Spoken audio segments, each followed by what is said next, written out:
Oh, sorry, didn't see you there. Just wiping off a little Santorum. Um,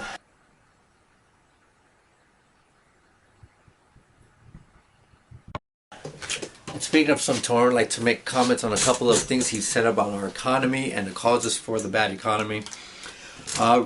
Let's take a look at some of the things that might be affecting our economy.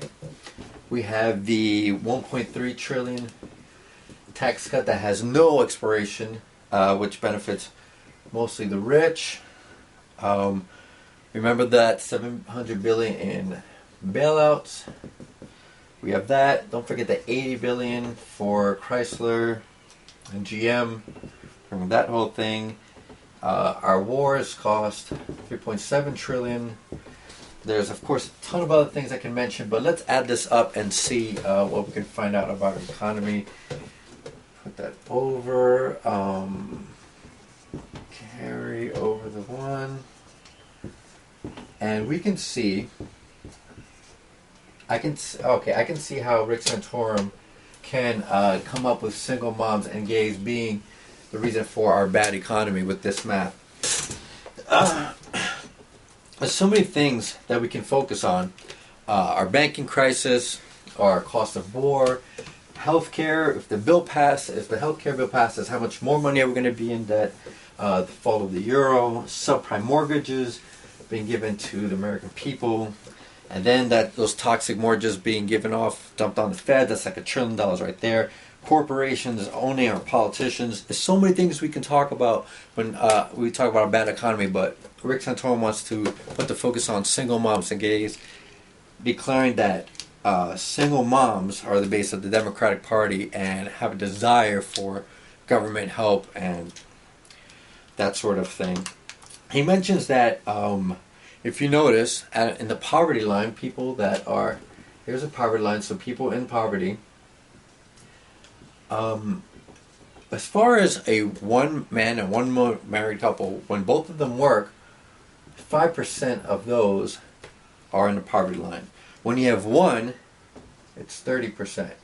Trying to prove that marriage is better because there's less of them in poverty, which is just a dumbass, Captain Obvious. I mean, it couldn't be more than obvious that when you have two people working in a house, whether they're married or not, they're not going to be as much as poverty as one person working. But those are the comments he made. So I decided to go on to census.gov, and I wanted to, did I spell census right? And I wanted to look up what the percentages were during 2001 when we had a surplus in our economy. We had a $237 billion surplus. That's how much money we've had extra. Now we're in a $14.8 trillion deficit.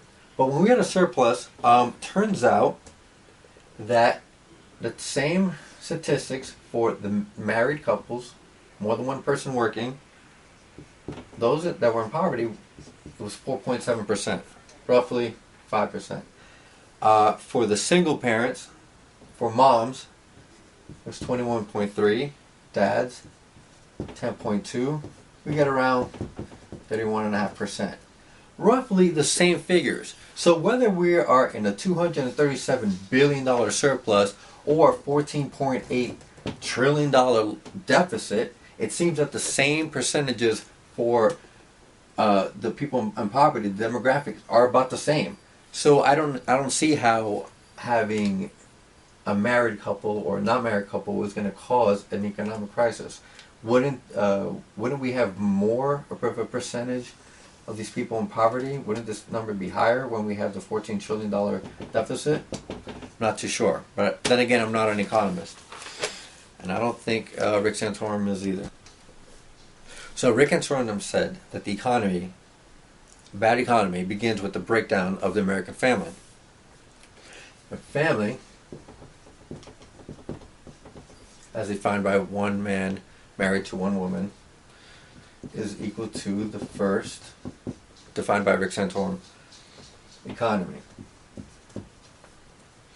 Now, when this first economy breaks down,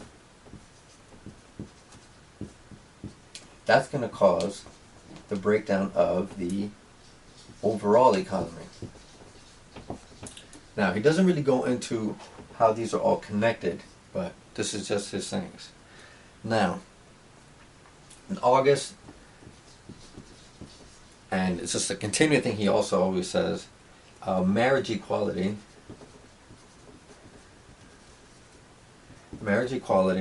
meaning marriage for gays and lesbians, encourages the breakdown of the family. Again, providing no basis or no support for this theory.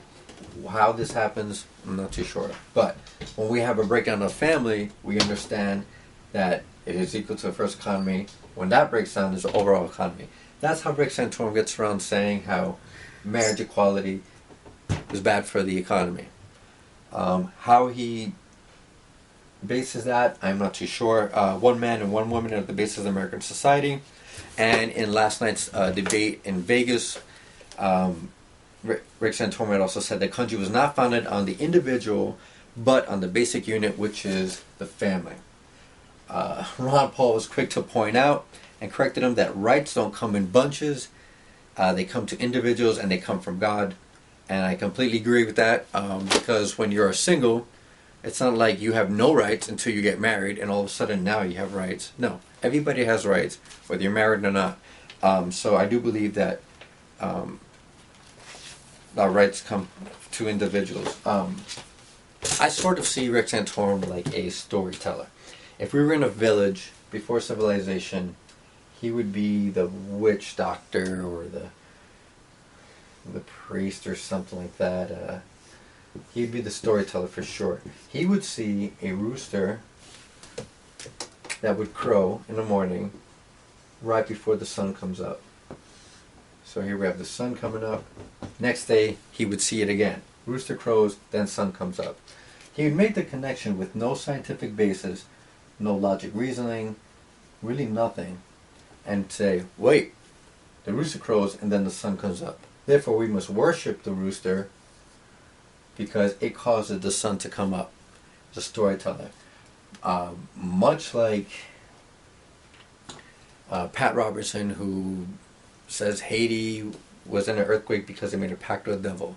Or Fred Phelps of the Westboro Baptist Church, who says IEDs that are killing Marines overseas are because of our leniency towards gays. Just make a connection without any reason, rhyme, just whatever they don't like, they wait for something bad to happen and then make a connection to prove that, oh, see what we don't like, that's what happens. And but I would say, out of all the storytellers, Rick Santorum has to be the worst.